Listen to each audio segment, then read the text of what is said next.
Cuando creamos una transacción, por defecto GeneXus creará tablas asociadas para almacenar la información que ingresamos a través de su pantalla.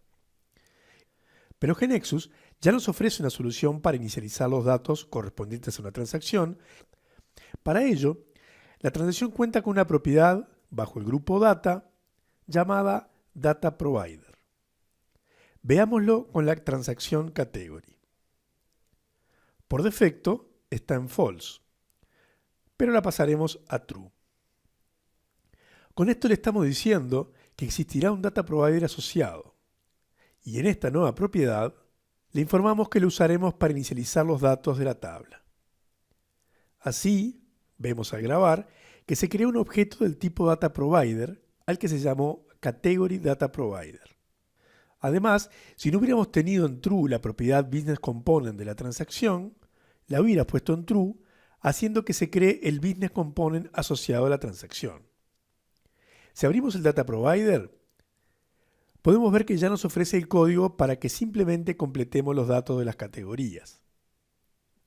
Este código es prácticamente un calco del que hicimos antes manualmente, por lo que copiamos el código que habíamos escrito hacia el nuevo Data Provider.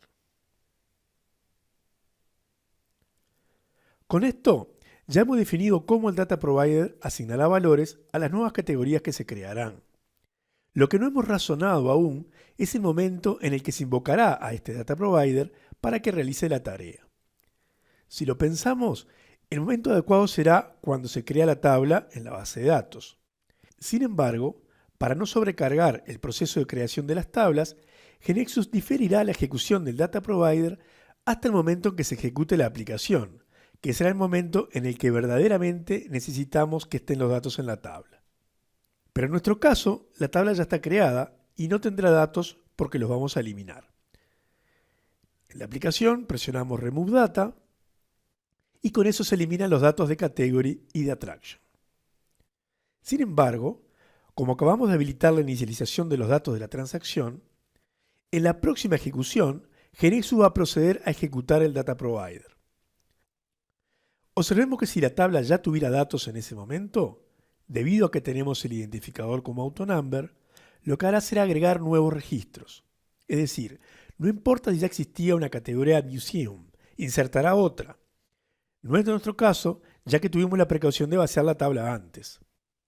En cambio, si no fuera AutoNumber el identificador, tendríamos que indicar su valor para cada nuevo grupo del Data Provider.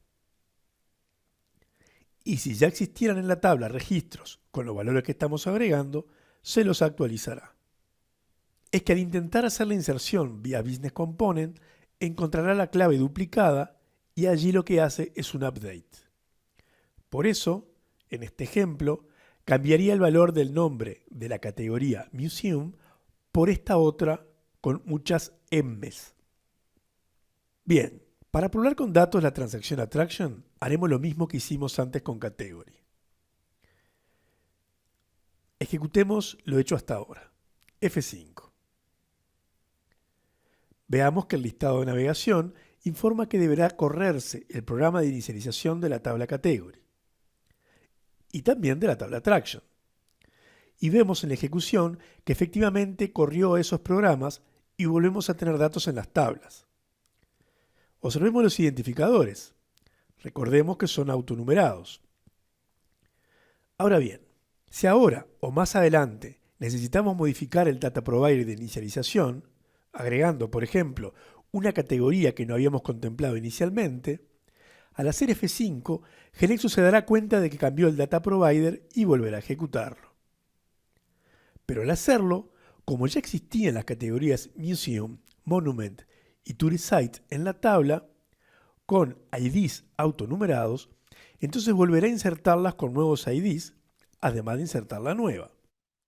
Tenemos una forma de evitarlo, creando un índice único para el nombre de la categoría, para que se chequee antes de insertar el registro que no esté repetido ese valor. No lo haremos aquí. Ejecutemos y borremos a mano los registros nuevos duplicados. Observemos que la transacción sigue funcionando en todo lo demás de manera estándar, es decir, seguiremos insertando, actualizando y eliminando sus datos a través de la pantalla como siempre. se ejecutarán sus reglas y se podrá utilizar el business component asociado como lo hemos hecho antes. Lo que hemos visto solamente afecta a la inicialización de sus datos. Pero si la transacción corresponde a información que no cambia con el tiempo, como por ejemplo los países, estados o departamentos de un país, parámetros de un sistema, etc., resulta innecesario que la transacción o el business component nos permita actualizar sus datos. Para asegurarnos que los datos no se modifiquen, configuramos la propiedad Update Policy en read-only. Hasta aquí, el uso de la transacción corresponde más o menos al conocido, donde la transacción tiene su tabla asociada.